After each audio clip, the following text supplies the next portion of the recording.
All right, so this is the last method, yeah. This is the last method that I'm gonna teach you for the techniques of integration, yeah. So we have algebraic substitution method, and then we have integration by parts, and then we have special power of trigonometric functions in a trigonometric substitution, and then resolving into partial fractions.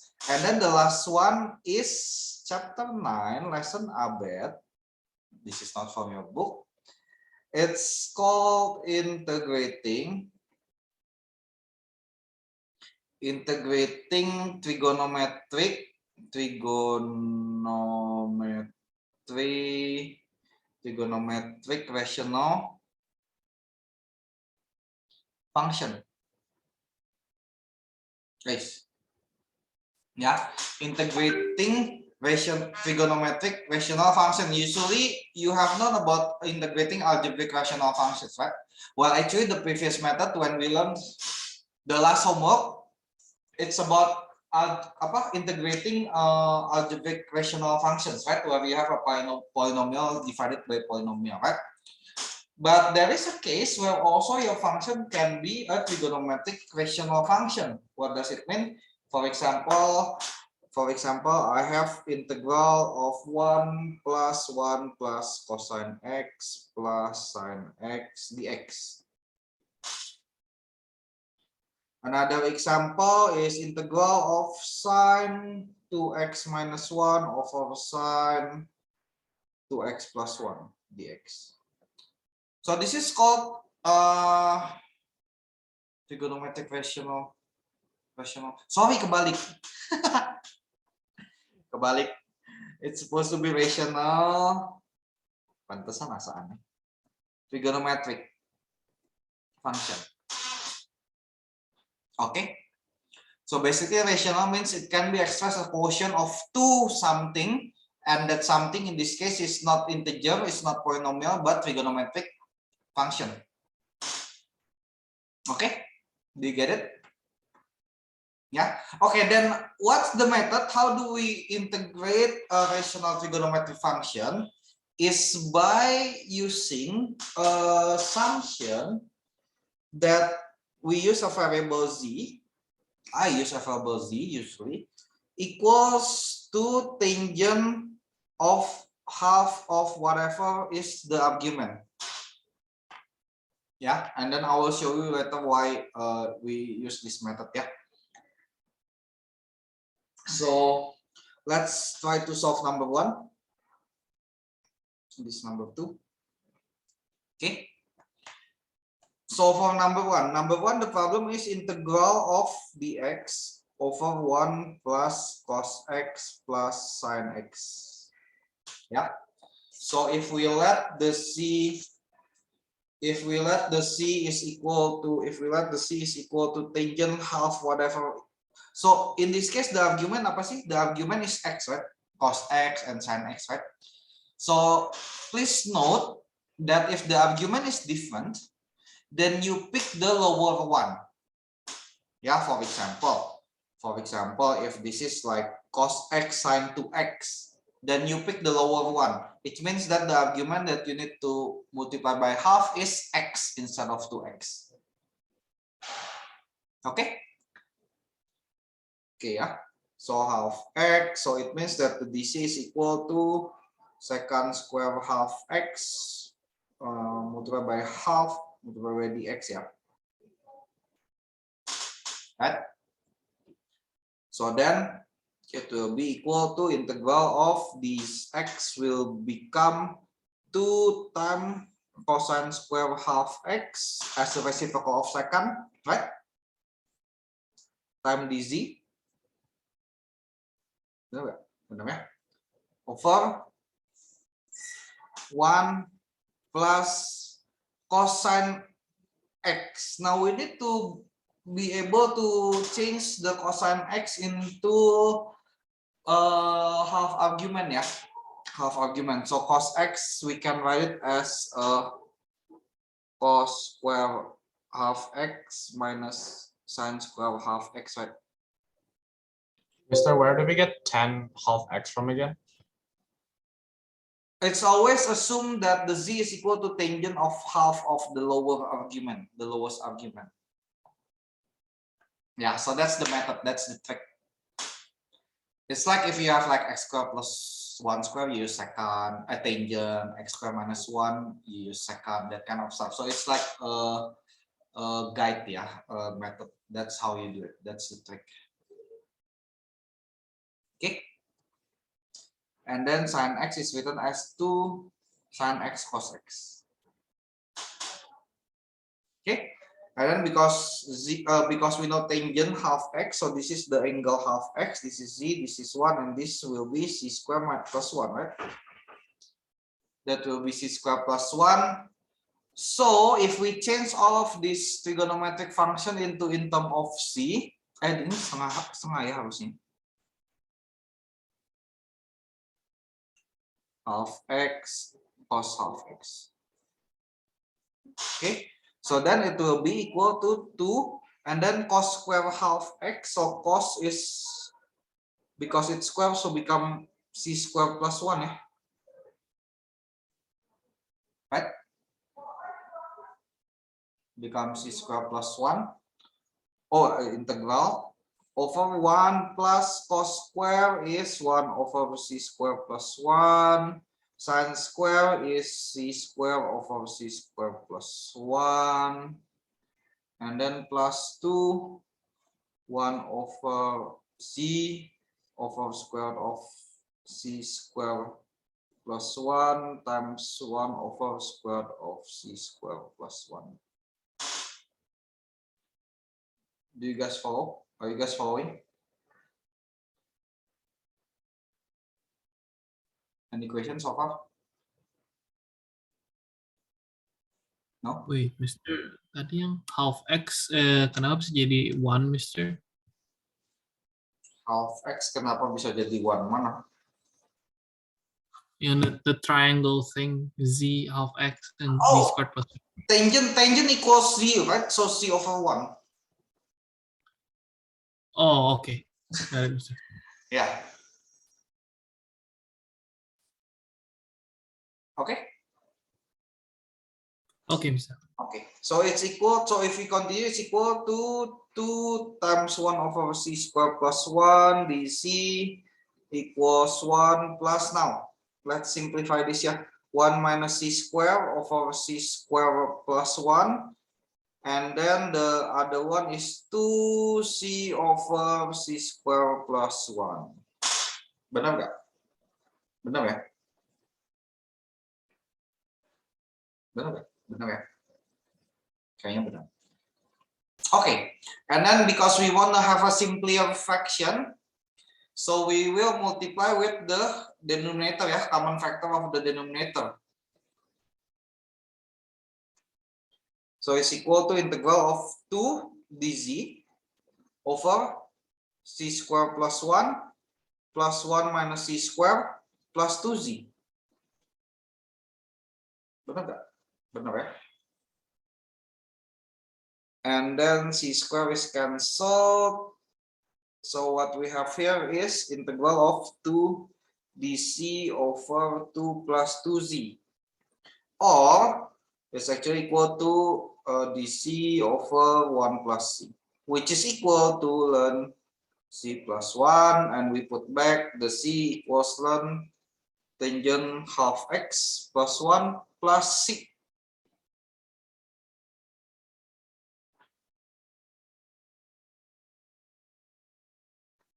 Okay, look at it first and try to analyze and think about this for a minute or 15 seconds.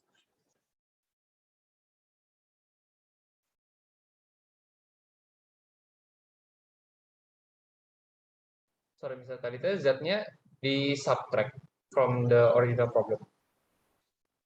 Yang step mana? Can you just scroll up?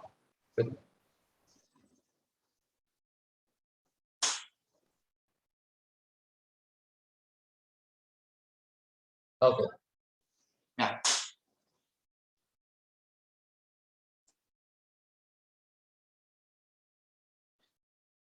Okay. So let me tell you why we use half of the argument and why we use tangent. Yeah. Let me try to share it with you. Because when we have, if we don't use a half argument, I mean, if we just use a tangent x instead of half of the argument, then basically you will have a lot of square roots here, right? Let's say, let's say, let's say, let's make it back. Let's say that it's just, in this case, it's just tangent x. Then of course your triangle will be, this is x, this is c, this is 1, this is c squared plus 1, yeah.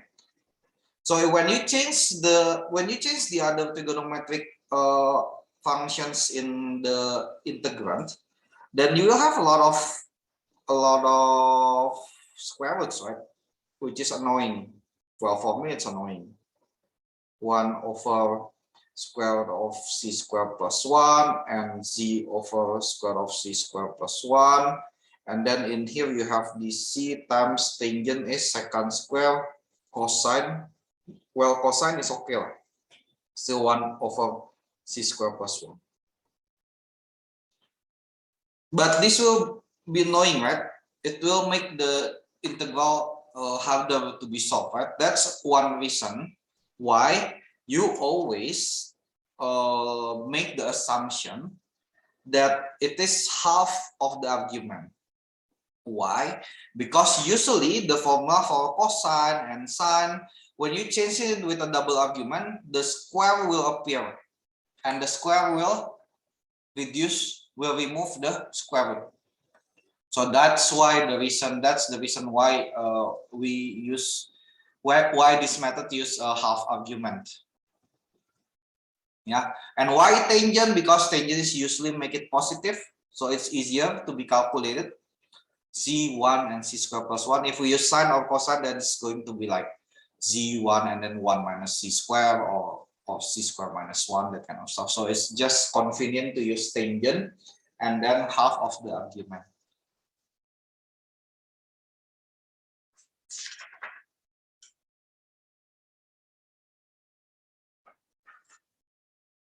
You understand? Mister, may you scroll down the topic below? Okay, thank you. Okay.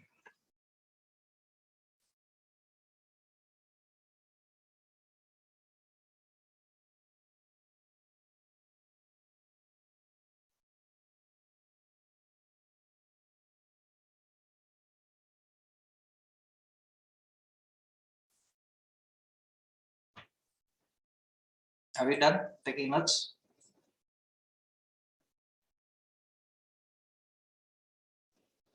You can screen capture it and you can take notes later, yeah. So I want to discuss number 2.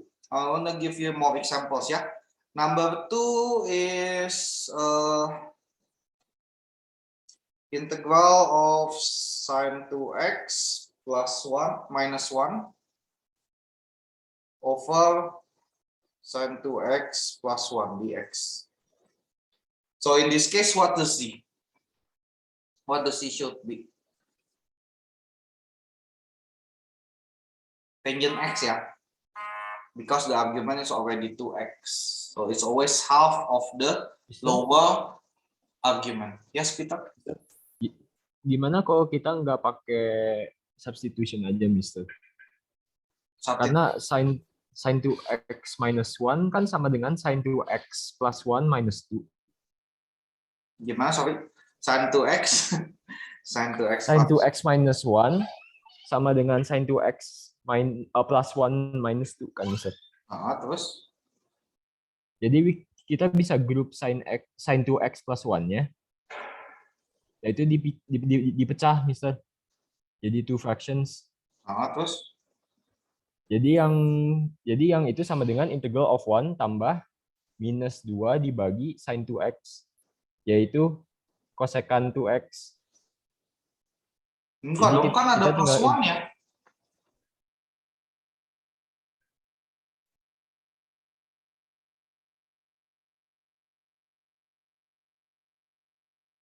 Oke, sebentar. Anyway, Well, again, when you want to integrate something, there might be a lot of methods, right? Like maybe Peter can find something else, or maybe Raf, or maybe even you, any of you can find another method. But my point is, any methods that you're using, as long as it's valid, yeah, and it's under my approval, of course it's okay. But for this one, I wanna solve it using this method, yeah. So I give you more example how we use this method, okay? Okay. So dc is equal to secant square x dx, yeah. So then it's equal to integral sine 2x. Let's change it into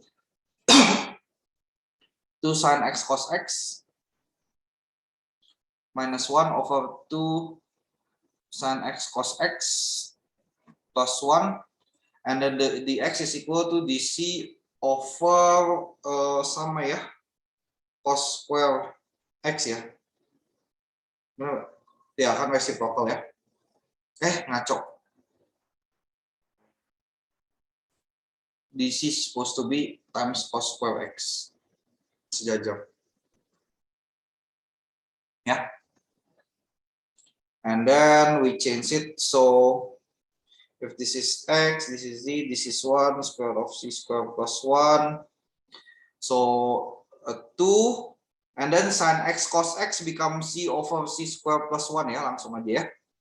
Minus 1 over 2 c over c square plus 1 plus 1, and then dc, and then cos square is 1 over c square plus 1. Yeah. And then if we continue this process, then it's going to be integral of 2c 2c over c square plus 1 minus 1, and then if we multiply this one with this one, it becomes 2c plus c square plus 1 ya, dc. And then again complex fractions, make it a simpler fractions by multiplying multiply it with the common factor of the denominator. Okay, so it's equal to 2c minus c square minus 1. Benar nggak? Benar ya. 2c minus c square minus 1, and then, well, this can be factored into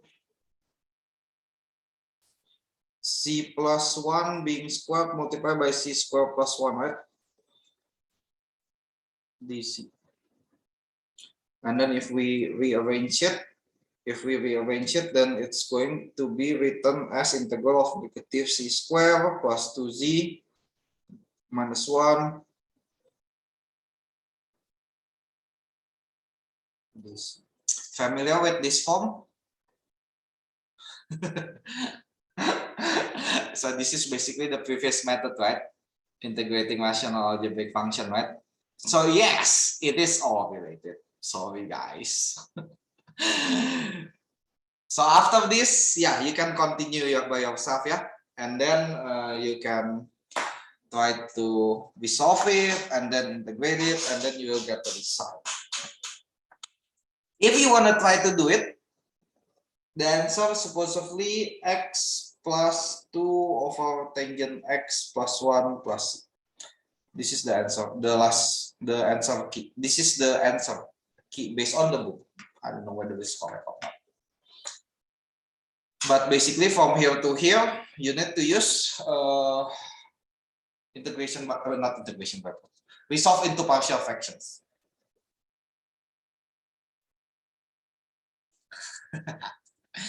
Yes, that's usually how mathematics works. Cedric, sorry, I don't know, but yeah. Mister, how do we know when z equals tan x and when it equals tan half x? It depends on the, like I said, it's always half of the lower argument. Oh, half, okay. Half of the lower argument, yeah. So for number 1, the argument is x, and the argument here is x and x, right? So half x. For this one, it's 2x and 2x. So it's x only.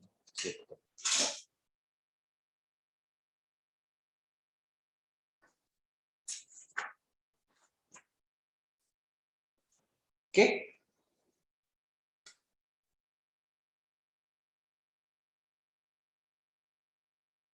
Okay.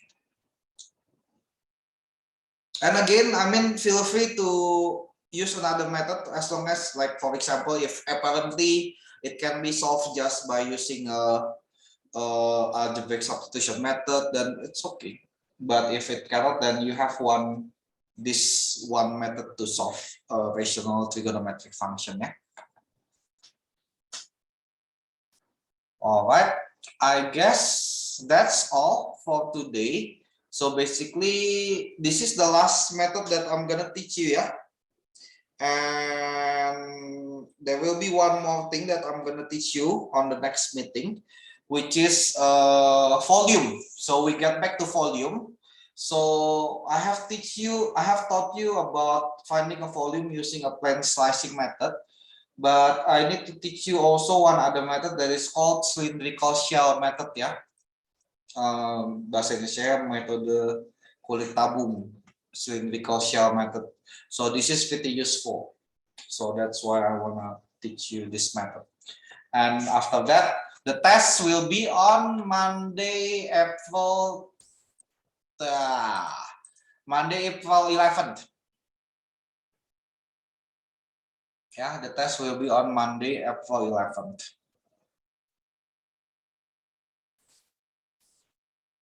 So not next Monday, but the Monday after. And then the homework for this one, I'm gonna post it now, because if I postpone it into later, I will forget, like